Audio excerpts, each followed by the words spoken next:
Pak Iskandar, selamat datang di seri podcast kita yang baru. Jadi hari ini terlintas di benak saya ingin bahas sebuah topik. Nah, apakah self-image atau citra diri di dalam dunia kerja, terutama dunia sales, itu penting atau berpengaruh langsung atau tidak terhadap performa sales setiap orang gitu? Artinya maksud Pak Ciko adalah self-image yang dimaksud adalah orang bagaimana melihat kita gitu ya? Benar. Jadi penilaian orang ke kita, bagaimana penerimaan orang ke kita juga. Itu bukan hanya penting Pak Ciko, itu yang paling penting menurut Paling saya. penting Iya, bahkan ya? Iya, karena seseorang kalau mau melakukan penawaran akan produk, itu yang ditawarin itu pasti yang dia lihat bukan produknya dulu. Pertama kali dia lihat yang datang itu kan bukan produk, orangnya kan? Orangnya. Iya, nah ketika dia tidak berkenan dengan orang yang datang karena kesan yang dia dapat tidak masuk ke hati, maka selanjutnya tidak ingin bicara. Jadi kapan masuk ke produk kan nggak mungkin gitu loh. Jadi covernya saja sudah nggak bisa diterima, gimana mau bahas isinya gitu. Jadi kalau soal diterima, apakah orang-orang selalu harus membeli sesuatu dari orang yang mereka kenal? Tidak harus. Tidak juga? Harus, iya. Oke. Itu sebabnya kita melihat sebagian besar penjualan terjadi itu awalnya dari tidak kenal. Tetapi karena pembawaan diri salesperson itu bagus, maka si calon customer atau calon buyer itu biasanya terkesan. Kalau namanya sudah terkesan, peluang membeli itu lebih tinggi gitu. Oke. Berarti kenal atau tidak kenal sebetulnya momen saat kesan pertama dari perkenalan itu penting. Betul, betul. Karena kenal itu kan dibina kan melalui waktu kan. Iya. Ya, padahal kita bisa aja kenal lama tapi memang image yang didapat tidak bagus, tidak akan pernah beli dengan orang itu. Oh, benar juga ya. Jadi Iya. memang kadang-kadang ada yang sudah kita kenal lama tapi image-nya juga negatif. Negatif juga. Nah, ada juga yang kita baru kenal tapi kesan pertama begitu positif. Betul. Oke. Tapi apakah ada cara untuk membangun self-image ini? Citra diri ini supaya positif atau supaya ketika kita bertemu orang-orang baru maupun orang lama, penerimaan itu lebih mudah terjadi? Ya, ini juga merupakan satu perenungan yang saya lakukan gitu Pak Ciko. Karena gini, pernah nggak Pak Ciko ketemu orang, dia belum bicara saja, cuman baru pertama kali lihat dia kita udah segan duluan gitu. Pernah ada juga ketemu orang yang pernah juga satu sangat dua berwibawa ya? gitu ya. Iya. Iya. Padahal dia belum ngomong loh Pak Ciko, dia belum perkenalkan diri. Misalkan katakan kita dalam sebuah pertemuan atau sebuah acara, tiba-tiba ada satu sosok orang ya kan muncul hadir gitu kan. Entah bagaimana ceritanya kita merasa dia orang penting gitu. Iya. Jadi seperti seseorang ini memancarkan aura yang positif gitu. Iya, sepertinya entah positif atau negatif saya nggak tahu lah, tapi ada auranya gitu loh. Kita merasakan getarannya. Iya, gitu ada getarannya gitu kan. Dia kayak memancarkan satu frekuensi gitu. Bisa jadi. Nah, itulah yang saya renungkan Pak Ciko. Sebenarnya ini bawaan lahir atau sebenarnya dia latih gitu kan? Apakah ini yang disebut karisma, Pak Iskandar? Bisa jadi, karena itu sulit dijelaskan gitu. Kenapa saya segan ya sama orang ini gitu? Padahal saya nggak tahu loh, dia siapa, backgroundnya apa. Kok saya sungkan gitu melihat dia. Jadi apakah semua orang bisa membentuk atau memiliki yang kita sebut aura karisma seperti ini?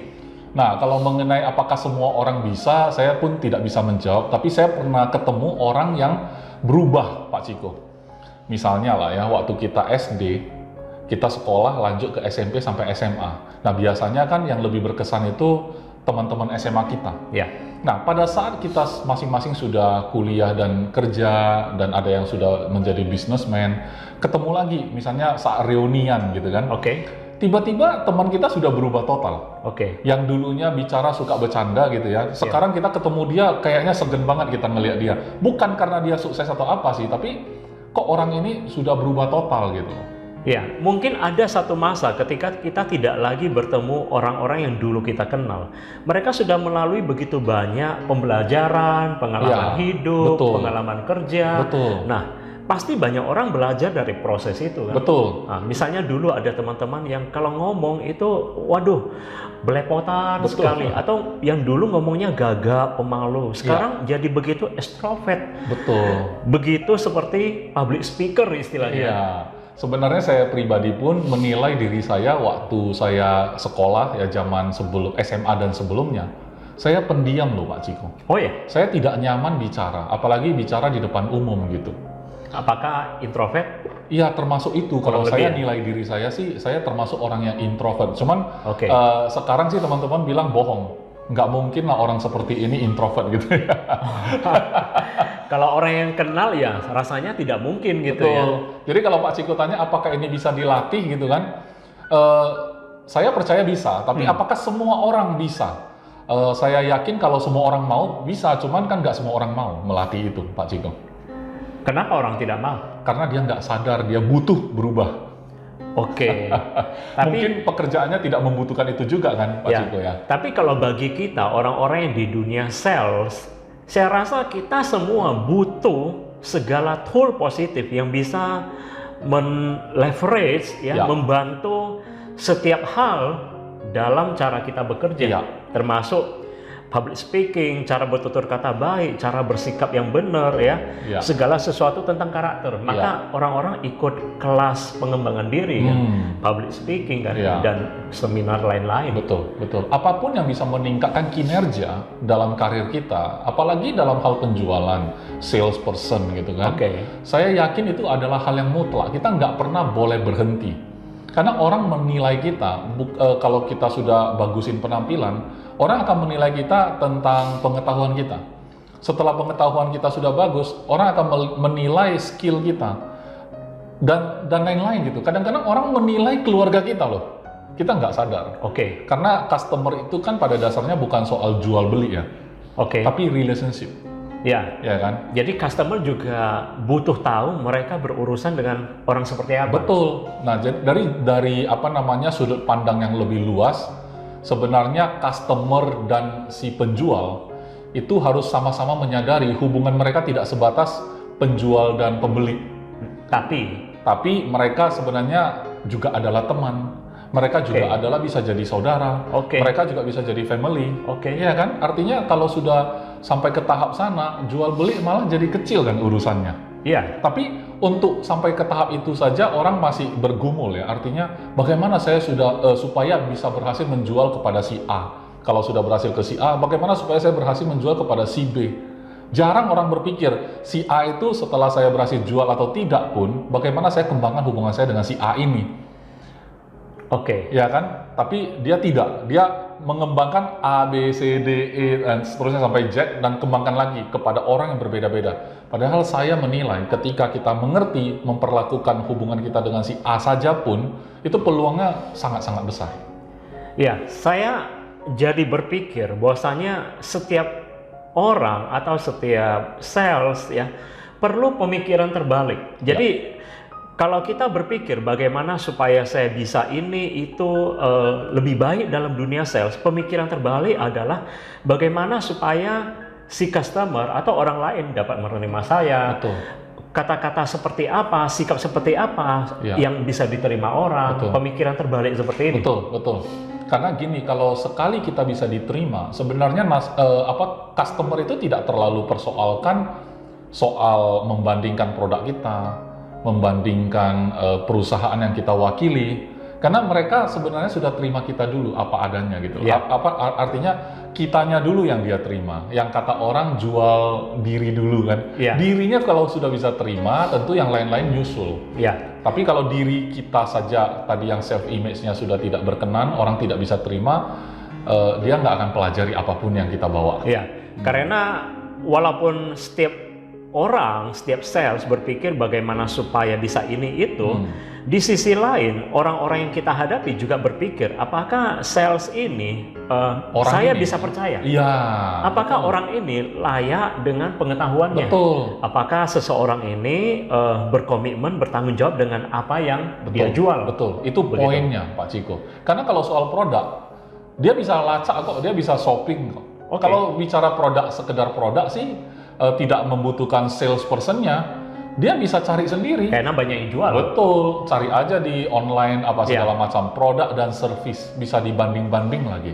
Tapi kenapa pada akhirnya orang lebih prefer berbisnis dengan siapa gitu, bukan apanya, membeli siapa. Kepada siapa. Betul, apalagi produk-produk yang berhubungan dengan pelayanan. Oh itu mereka akan sangat sensor ya, artinya selektif menilai si salesperson-nya. Tidak melulu produknya, tapi salesperson-nya. Jadi kriteria apa yang harus dimiliki seseorang supaya dia bisa membangun self image, citra diri ini atau karisma ini, Pak Iskandar? Nah, kalau menurut saya Pak Ciko, kan kita kalau melihat sebuah barang ya, pasti kita melihat dari penampilan dulu kan. Wah, barang ini menarik perhatian. Kemudian kita lihat barang apa ini. Nah, setelah kita lihat ternyata barang elektronik, Nah, kemudian kita akan tanya barang elektronik itu fungsinya apa ya barang ini ya?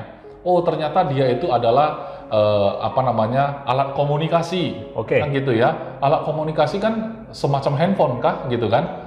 Bisa jadi, ternyata bisa untuk video call segala macam, ternyata bukan hanya handphone, dia bisa merekam banyak hal, kemudian dia juga bisa menjadi pemancar, kemudian dia bisa juga power bank, kemudian ternyata fiturnya banyak sekali, akhirnya daya tarik kita terhadap barang itu kan semakin meningkat. Berarti kan salesperson juga seperti itu. Bagaimana image seseorang terhadap salesperson, dia akan nilai dari mulai penampilan, kemampuan, dan segala-gala yang ada pada salesperson, sehingga orang merasa, wah, ini salesperson bisa saya andalkan. Dia lebih dari sekedar penjual produk. Memang saya butuh produknya, tetapi saya lebih butuh orangnya. Nah, kalau sudah kayak gitu Pak Ciko, bayangkan ya, itu bisa menjadi customer seumur hidup. Dia beli produk yang tidak ada hubungan dengan salesperson pun nanya dia loh. Bisa ya? Contoh ya. Katakan salesperson jual mobil. Tapi karena hubungan yang begitu baik, kemudian menurut si pembeli, sales mobil ini luar biasa, sudah jadi teman, sudah jadi brother gitu ya, jadi saudaranya gitu kan. Jangan-jangan tukar pikiran juga saat dia beli rumah. Kan begitu ya? Karena hubungan ini sudah melampaui ekspektasi sekedar saya beli mobil sama dia deh. Bukan, setelah beli mobil jadi teman dan akhirnya jadi tempat untuk berdiskusi hal-hal lain, bahkan mungkin masalah keluarga kadang-kadang bisa sampai ke sana. Kalau sudah kayak gitu hubungannya, siapa yang bisa potong lagi coba ya bisnisnya ya, gitu ya kira-kira. Ternyata begitu unik ya. Jadi self image saja ya, membangun citra diri saja bukan hal yang begitu sederhana, tapi efeknya yang begitu luas itu begitu positif. Terutama sebetulnya bagi dua pihak. Bagi dua pihak sih. Bagi seseorang atau si pembelinya, sales ini dan si pembelinya. Betul. Karena si pembeli juga sudah menemukan seseorang yang benar-benar dia bisa trust atau knowledge-nya itu bisa memberikan begitu banyak value, nilai bagi si pembeli. Dan si sales ini juga sudah mendapatkan bisnis yang baik, relationship yang baik. Betul. Jadi memang sama-sama jadinya menguntungkan. Jadi sebenarnya kalau saya pun sarankan, kan kita yang berkecimpung dalam dunia sales, kita juga kan adalah customer. Iya kan sebenarnya. Kita kan customer juga bagi produk-produk yang kita beli. Dalam keseharian kita. Sehari-hari kan kita juga customer. Kadang-kadang salesperson ini bertingkah aneh ketika dia merasa dia harus jualan. Dia sendiri sudah turun dulu tingkat kepedeannya. Karena kalau namanya duduk bareng gitu kan, punya niat mau jualan gitu kan, si penjual ini kadang-kadang sudah rendah diri duluan. Karena minder karena apa? Karena dia merasa dia yang punya kepentingan nih. Satu itu. Kedua, dia merasa yang punya uang kan customer. Jadi yang benar-benar diharapkan adalah salesperson ini gimana ya cara saya supaya orang ini beli produk saya. Nah kan, jadi dia menempatkan diri setingkat di bawah customer, sementara customer merasa, wah ini kan mau jualan ke saya, saya akan pikir gimana caranya supaya saya tidak beli apapun. Kalau tembok itu sama-sama bangun ya berakhir dengan ya tidak ada penjualan gitu sebenarnya. Tapi atau penjualan yang ya udahlah sekedar aja. Ini nggak akan berlanjut kemana-mana. Saya beli selesai selesai. Si salesperson pulang selesailah. Jadi hubungan mereka sampai di situ aja sebenarnya. Kadang memang bukan kadang lagi, sepertinya minder seperti ini sering terjadi. Kenapa? Karena biasanya antara penjual dan pembeli bertemu, seringkali merasakan terutama lebih banyak di si sales ini ya, karena ada gap sosial background ekonomi. Wah ini ketemu Sultan ini ketemu orang berduit, saya cuma karyawan, saya cuma seorang sales gitu. Jadi kadang ngomong suara kurang keras. Jadi ketika ditanyai banyak malah tidak pede merespon. Betul, dan gelagapan. Benar. Jadi gimana kira-kira self image yang didapat oleh si customer kalau salespersonnya seperti itu, ya kan? Otomatis dia melihat, nah, ini mungkin junior, wah ini mungkin belum terlalu paham. Oke, saya tes deh, saya kasih pertanyaan terus gelagapan gitu ya. Dan akhirnya si customer merasa produknya bagus sih, tapi jangan beli sama dia deh. Kayaknya nggak bisa diandalkan ini orang, kayaknya baru belajar ini orang kan gitu ya. Nah itu juga bagian dari citra diri, self image. Nah, tapi bagi pemula itu mungkin hal yang wajar Pak Ciko. Iya kan, saya juga nggak bisa memaksakan bahwa orang yang baru terjun di dunia sales itu langsung bisa memposisikan diri seimbang dengan customer. Pasti namanya manusia, dia punya pikiran gini, saya ketemu dia kan ini memang orang lebih tinggi dari saya. Dan saya pikir saya punya kebutuhan, yaitu saya butuh produk saya terjual. Berarti saya minta tolong sama dia. Kalau saya minta tolong, mudah-mudahan dia tolong. Ini namanya dia yang punya kepentingan. Iya makanya. Jadi si pembeli merasa tidak punya kebutuhan kalau gitu. Iya, jadi karena dia nggak merasa butuh, kadang-kadang terjadi juga pembelian memang, tapi karena mungkin faktor ya sudahlah kasihan, ya sudahlah hormat menghargai kan, sekedar menghargai, sekedar entertain dia. Betul, jadi nggak kemana-mana sih hubungan itu sebenarnya. Saya rasa sayang sekali kalau kita yang sudah terjun ke dunia sales, ceburkan aja sekaligus menjadi profesional. Iya kan, karena hubungan itu kan sebenarnya yang mahal, bukan produk atau transaksi penjualan itu yang mahal. Gitu Pak. Jadi minimal ya seorang sales ya atau seseorang yang akan menjual, kalaupun dia tidak punya pengalaman junior, minimal dia harus lakukan apa? Dia harus punya apa? Kalau dia junior, dia harus memiliki kepercayaan diri dulu nomor satu. Percaya diri dulu nomor satu. Kalau sudah ada kepedean, ditopanglah dengan kemampuan dan pengetahuan. Skill memahami, mengetahui apa yang dia jual. Betul, jadi harus punya skill di bidang itu dan pemahaman yang knowledge yang bagus. Makanya setiap dunia penjualan, jual apapun itu, selalu perusahaan memberikan training dulu kan. Product knowledge, kemudian juga cara step-step penjualannya itu diajarkan dulu sebenarnya. Karena saya juga pengalaman melihat bahwasanya walaupun kita bisa menjelaskan atau menjual dengan baik, kebanyakan pembeli itu selalu punya objection. Betul. Tapi walaupun dia ketemu dengan junior, kalau dia punya knowledge, dia bisa menjawab dengan pede, trust itu bisa muncul. Justru lebih bagus lagi Pak Ciko. Karena si customer melihat ini orang baru terjun kok bisa sebagus itu presentasinya. Sangat-sangat citra yang positif ya, sangat-sangat positif sekali dibanding dia sudah tahu sales ini memang sudah senior, wajar dia bisa ngomong kayak gitu. Jadi ekspektasi si customer kan melihat wajarlah dia memang sudah senior, sudah lama juga di bidang ini. Bahkan jangan-jangan dia terlalu pintar gitu, tanda petiknya. Udah terlalu pintar, sedangkan ini baru terjun tapi begitu profesional, sangat terkesan. Dan kemungkinan lebih memilih dia gitu loh, si customer ini. Tapi saya kira cara bicara, cara presentasi itu tiap orang relatif. Cuma menurut saya yang penting adalah si pembeli merasa pertanyaan atau objectionnya terjawab, bukan begitu? Iya, tapi ya betul. Cuman dalam hal objection Pak Ciko, kadang-kadang kan objection itu, mungkin sesi lain kita masih bisa bahas tentang objection, tapi objection itu kadang-kadang sebagian besar itu tidak benar. Karena bagi saya kan kita juga dalam penjualan ya, saya tidak punya duit lah, nanti saya pikir-pikir dulu, saya belum butuh lah, nah itu hal-hal yang normal gitu. Jadi apa dia benar tidak punya duit? Mungkin saja dia nggak tertarik sama kita, dia tidak ingin membeli, dia nggak ingin membeli pokoknya. Jadi nggak ada duit itu cuma alasan. Bayangkan kalau kita handling objection ya, handle objection tidak punya duit itu, Pak, kalau soal duit kan saya yakin Bapak punya lah, ngapain kita ngomong gitu, orang dia belum merasa butuh produk itu. Itu kan cuma alasan gitu loh. Nah jadi itu persoalan lain. Makanya nomor satu, kita dulu yang harus diterima. Karena kalau objection itu mungkin seiring berjalannya waktu, dia terbuka pikiran. Ya kan, contoh ya, hari ini saya belum mau beli, nggak apa-apa, tapi saya suka orangnya. Ya, ini sisi customer. Saya suka si penjual ini, kepribadiannya, pembawaan dirinya. Saya suka. Saya nggak mau beli produknya dulu sementara ini. Saya suka dan saya mau terus berhubungan dengan orang ini. Ternyata suatu hari saya beli juga produknya. Oke. Iya kan? Berarti ya akhirnya penerimaan itu harus terjadi dulu. Betul, itu nomor satu sih.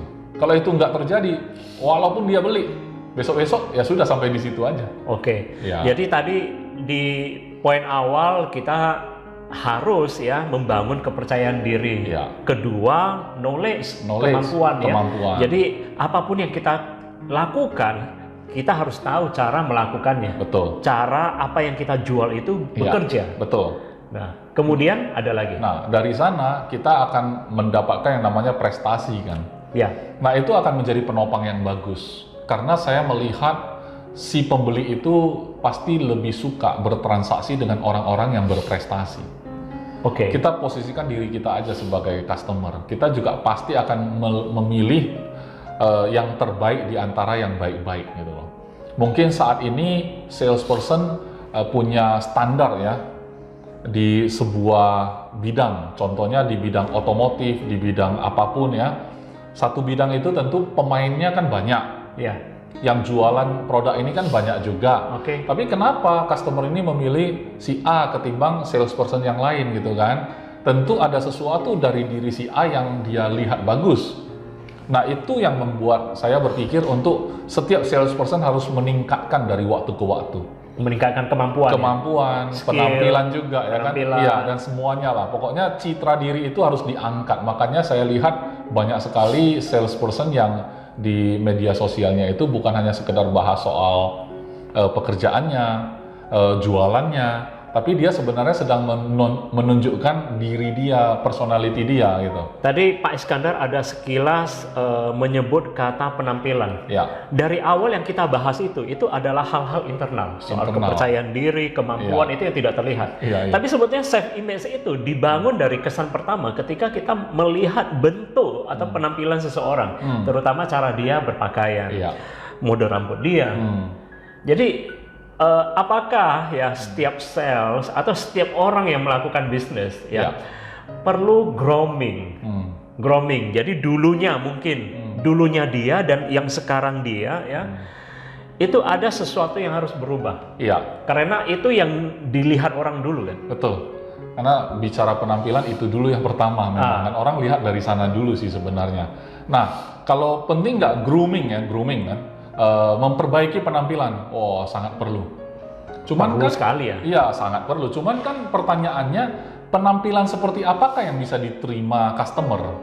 Yang bagus menurut penilaian customer? Yang wajar. Yang wajar. Jadi ada juga orang yang terlalu perbaiki penampilan tanda petik sampai menor. Overgrooming. Maksudnya baik, Pak Ciki. Maksudnya dia mau memperbaiki penampilan, tapi jadi jatuhnya apa? Jatuhnya berlebihan, lebay. Akhirnya orang jadi salah fokus kan. Ini orang merasa seperti membeli dari seorang penyanyi, seorang bintang film, artis gitu ya. Karena dia terlalu menor ya, mungkin pakaiannya aneh atau warnanya nabrak. Jadi begitu, pernah dengar nggak? Saya pernah dengar. Orang datang ya, seorang sales datang ya, mungkin termasuk kategori overgrooming atau terlalu pede ya. Warna bajunya itu kayak artis mau hadir ke Cannes untuk ngambil piala ngambil penghargaan. Jadi atas bawah rambut ya semuanya nabrak. Iya. Jadi saya pernah dengar orang yang dengar dia bicara ini gagal fokus ya? Menerima aura-aura negatif, gagal fokus, merasa kesel dalam hati atau minyak wanginya, parfumnya mengganggu. Pernah nggak dengar kejadian ini? Pernah dong, pernah. Bahkan saya pribadi pun pernah mengalami sebagai orang yang mau ditawarkan sesuatu. Bertemu orang seperti ini? Iya, saya ketemu salesperson yang menor, penampilannya menor. Akhirnya saya juga sebenarnya nggak nyaman.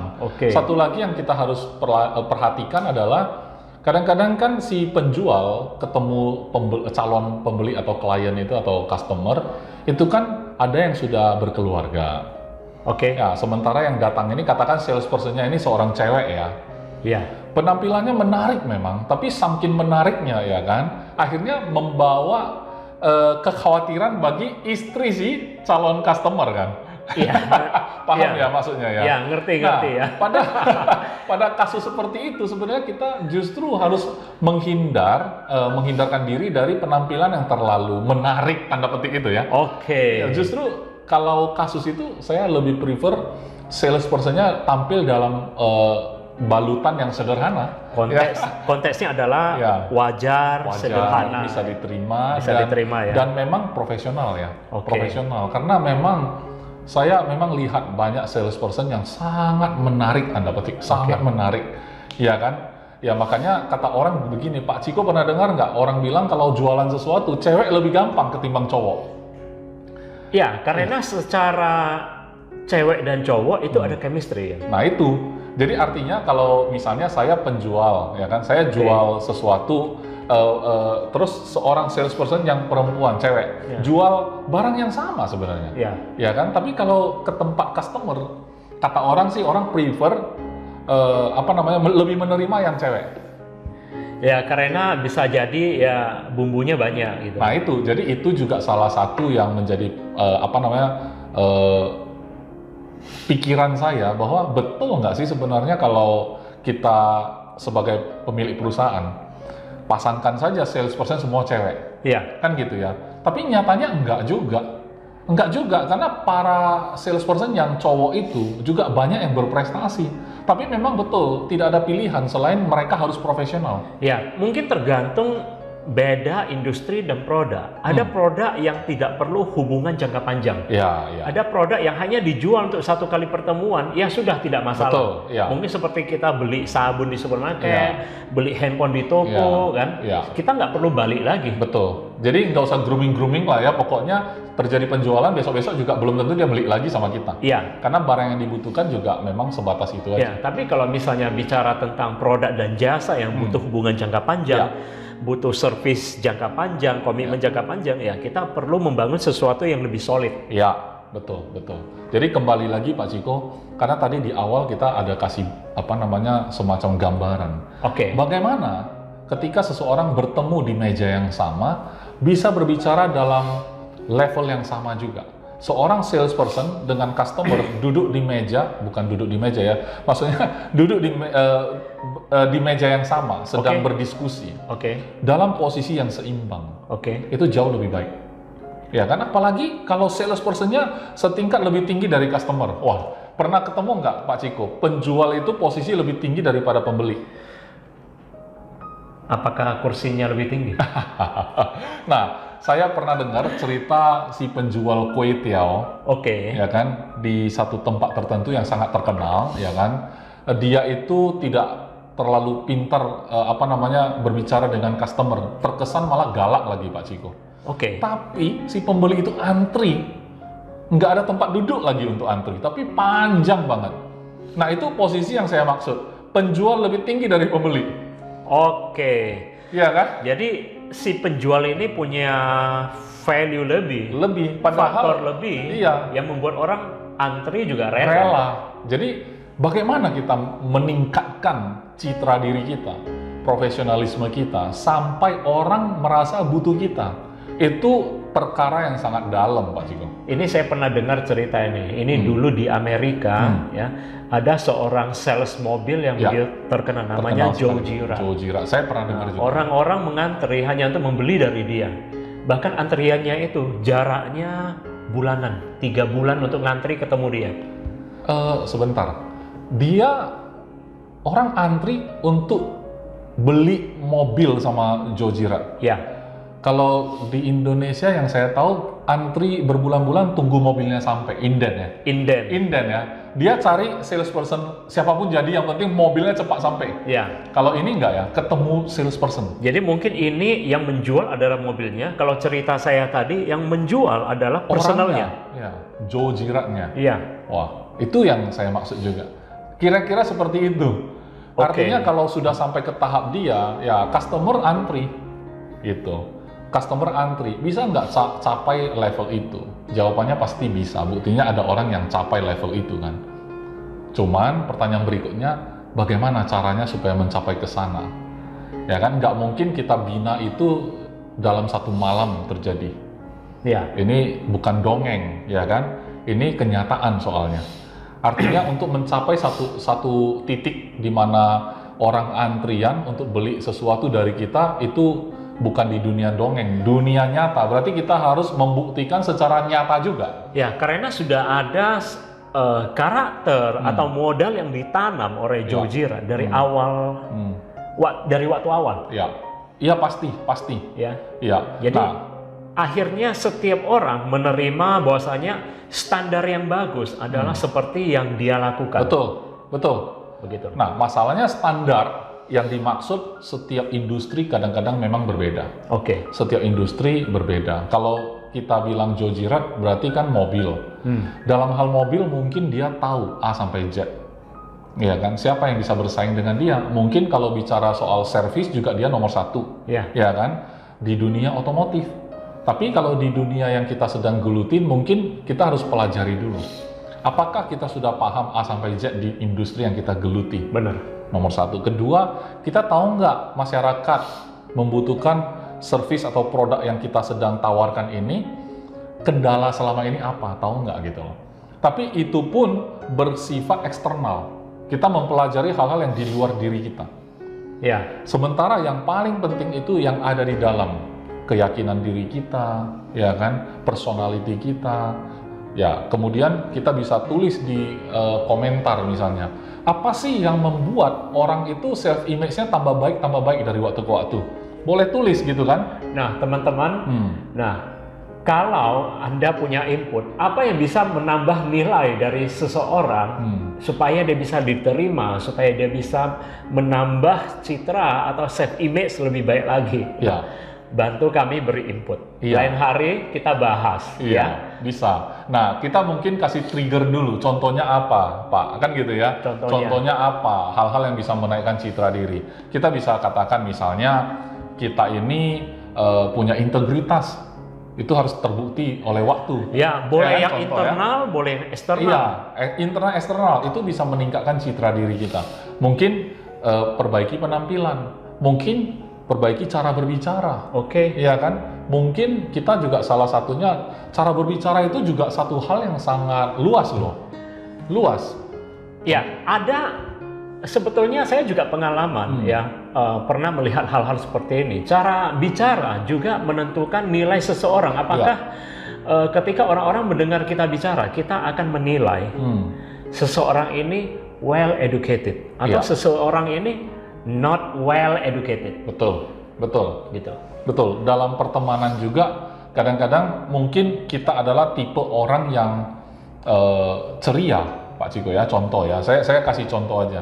Mungkin orang akan menilai kita adalah orang yang ceria. Tapi begitu kita bahas sesuatu hal yang berkaitan dengan pekerjaan, tiba-tiba kawan kita yang merasa kita itu ceria-ceria, suka melucu gitu kan. Begitu ngomong soal pekerjaan kita ternyata profesional banget.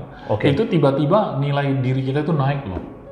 Iya kan? Tergantung momentum kan. Iya. Dia di mana, betul. Bersikap seperti apa. Dia ketika di waktu bekerja, apakah dia bersikap profesional? Betul. Jadi itu juga salah satu. Jadi bukan berarti kita bersikap profesional itu dari setiap saat ya, 24 jam sehari kelihatan profesional, itu yang diharapkan customer. Saya rasa enggak juga. Enggak juga karena kita juga punya kehidupan di dalam rumah. Iya. Kayak jadi batu kalau kita. jadi saya melihat customer itu malah suka ketika bahas pekerjaan, bahas produk dan jasa. Kita sangat profesional. Ketika kita selesai dengan ini semua, kita berinteraksi dengan dia sebagai teman, apa adanya gitu. Iya. Lucu ya melucu gitu, nggak apa-apa. Benar. Iya kan? Dan itu lebih lepas. Benar. Dan kita bisa masuk ke sisi kehidupannya yang lebih dalam ketimbang sekedar bahas produk dan jasa. Ya, Ya, ada waktunya. betul. Jadi itu yang bagi saya profesional. Tapi kalau kita profesional terus gitu kan, pokoknya jaga sikap terus, customer ngelihat kita ready terus gitu kan. Ya. Customer juga melihat terlalu serius ini Kalau orang. serius tidak bisa berteman dengan orang seperti Iya, ini. nggak bisa menempatkan diri gitu. Setiap waktu bahas soal produk dan jasa gitu kan, nggak mungkin gitu. Ya. Oke, jadi bersikap fleksibel itu penting ya. Artinya tahu menguasai sikon, kapan, di mana, dan harus bersikap gitu loh.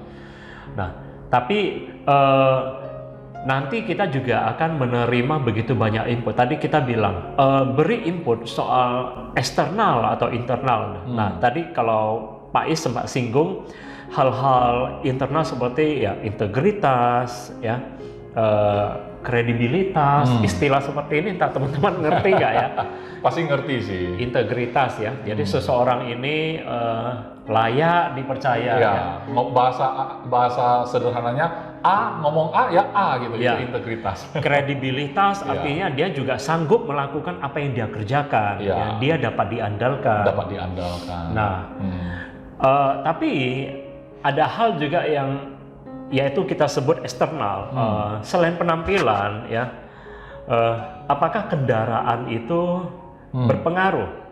Nah, kalau memang kita merasa kita bisa lebih pede dengan kendaraan kita yang kita upgrade, ya silakan saja. Tapi ketahuilah bahwa tidak semua customer itu sebenarnya menganggap itu penting juga.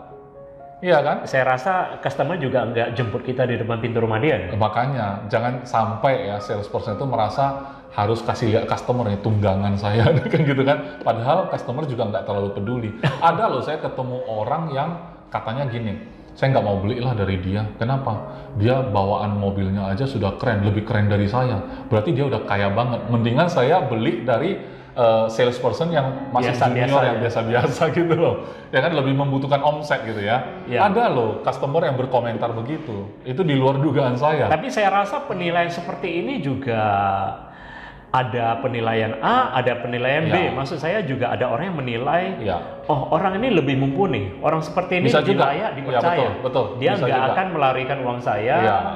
Dia mungkin lebih berkomitmen, betul. Karena dia sudah sukses segitunya gitu. Dia sudah membuktikan, dia eksis di bidang ini kan. Itu saya juga setuju. Jadi sebenarnya bukan harga mati sih. Yang lebih penting pertanyaan Pak Ciko, perlu nggak itu? Itu kepentingannya mungkin di si salesperson. Kalau memang betul bisa meningkatkan kepercayaan diri, why not? Tapi tidak mutlak seperti tidak mutlak sih sebenarnya. Kalau itu mutlak ya waktu dia belum punya mobil mewah gimana? Iya. Dia kan jalani dan sukses juga. Benar. Berarti sebetulnya orang-orang berangkat dari bawah sampai atas. Iya. Nah, kenapa dulu atau belum punya itu dia juga pede? Makanya saking pedenya dia bisa berhasil dan beli mobil mewah. Benar. Dengan alasan meningkatkan kepedean gitu ya. Berarti itu bukan faktor penentu. Bukan sih. Tapi bisa mendukung gitu, bisa mendukung. Oke. Pak Iskandar. Ya. Nah, katakanlah semua yang kita katakan tadi sudah terjadi pada seseorang ya. Seorang sales sudah melakukan semua itu, kemudian dia sudah belajar banyak, dia pun sudah menjadi senior yang berperforma bagus. Nah, tapi kalau seseorang sudah sebagus itu, apakah dia masih perlu belajar meningkatkan diri lagi? Oh iya, ya, tentu sekali ya kan, karena kan si salesperson dalam bidang itu bukan dia sendiri, bukan dia seorang juga. Di luar sana juga pasti ada orang lain yang meningkatkan diri juga terus, ya kan? Dan kemudian itu satu hal. Hal kedua adalah kalau orang yang sudah berhasil kita jual produk kita ke dia, ya kan? Orang itu kan berkelanjutan hubungan dengan kita, dia akan nilai. Ada nggak perkembangan kita? Ada nggak kita kesan yang lebih bagus lagi dari waktu ke waktu? Kalau betul itu ada, karena kita juga upgrade diri terus, maka customer yang satu ini walaupun sudah pernah beli, ya kan, dia akan taruh dalam hati, wah ini adalah salesperson yang bisa diandalkan. Silakan masuk kepada relasi-relasi yang saya kenal. Artinya dia berani rekomendasiin dengan senang hati gitu loh, karena kita bagus di mata dia. Jadi setelah after sales service ya yang begitu baik, jadi seseorang atau seorang sales masih bisa memaksimalkan hubungan ini. Iya. Masuk ke relasi dari pembeli ini. Betul, dan itu akan terjadi volume sales yang jauh lebih besar lagi Pak Ciko. Oke. Karena 1 bawa 10, itu kalau kita punya 10 sudah dapat 100 lapisan 2-nya. Kan gitu ya? Benar, kalau benar. 1 customer bisa kasih 10 customer, kita punya 10 awalnya, udah dapat 100 dari 10 ini. Kalau betul kita melakukannya dengan benar. Ya, jadi karena seorang pembeli, seorang nasabah juga sudah begitu happy ya, dengan value yang seorang sales berikan, ya, dengan kebaikan atau nilai-nilai positif, maka ini baru terjadi. Betul, betul. Dan ini bicara tentang jangka panjang, bukan cuma sekali ini, bukan one time aja, tapi benar-benar berkelanjutan. Gitu. Oke. Jadi menarik ya pembahasan kita. Nah, teman-teman, apakah Anda seorang sales, apakah bukan ya? Tapi ternyata self image ini, citra diri ini begitu penting, begitu bagus. Bagaimana supaya kita bisa diterima banyak orang, walaupun kita tidak berkecimpung di dunia sales, dalam relationship, dunia pertemanan, ini membuat kita di dalam masyarakat, di dalam keluarga ya, kita menjadi sosok yang bisa diterima orang banyak. Nah, tadi ada hal yang kita lupa singgung ya. Saya kira ya, sebelum kita bisa menunjukkan begitu banyak hal kepada orang lain, menjadi seorang karakter yang murah senyum. Dan ketika berbicara itu selalu ramah, penting. Wah, ini kan bicara soal kalau bicara soal ini tergantung kultur budaya. Tergantung kultur budaya. Kan? Artinya gini, kalau memang sebagian besar orang lebih suka melihat orang tersenyum, itu menjadi penting. Tapi kalau kita ke sebuah negara yang kalau senyum itu berarti ada maunya, ya jangan senyum. Gitu. Sepertinya kultur ya. Saya pernah baca. Ya. Katanya di Rusia. Gimana tuh? Rusia. Jadi kalau Anda tersenyum tanpa sebab atau Anda berjalan, orang-orang itu tidak tersenyum. Ketika berpapasan, orang-orang tidak tersenyum tanpa alasan yang jelas gitu loh. Jadi itu mungkin bukan kulturnya. Tapi kalau di Indonesia, apalagi kita ya, kultur orang Timur, kultur orang Asia, menunjukkan ekspresi ramah itu adalah nilai senyum. Positif. Iya. Kalau karena kita ada di sini ya tersenyumlah gitu ya, karena senyum itu gratis kan. Tapi ya teman-teman, tergantung juga Anda melihat siapa yang tersenyum ya, dan bagaimana caranya tersenyum ya. Anda harus menilai ya apakah ini positif atau negatif ya. Iya. Ada senyum ngejek juga ya. Senyum ngejek ya, atau senyum modus ya, atau senyum gigi, senyum yang dipaksakan ya. Iya, senyum yang kayak dikonteskan lagi, siapa senyum yang paling bagus ya. Enggak ya, kita kan tersenyum yang supaya bisa diterima lebih banyak kalangan. Orang suka lah gitu. Kalau saya sih suka melihat orang tersenyum. Jadi ya semoga apa yang kita sharing ya bersama Pak Iskandar hari ini ya bisa membuat sesuatu yang lebih positif bagi hidup kita bersama ya. Nah, sampai di sini Pak Iskandar. Jadi kita akan ketemu lagi di podcast berikutnya ya dengan topik menarik lainnya. Thank you Pak Ciko. Dadah. Bye.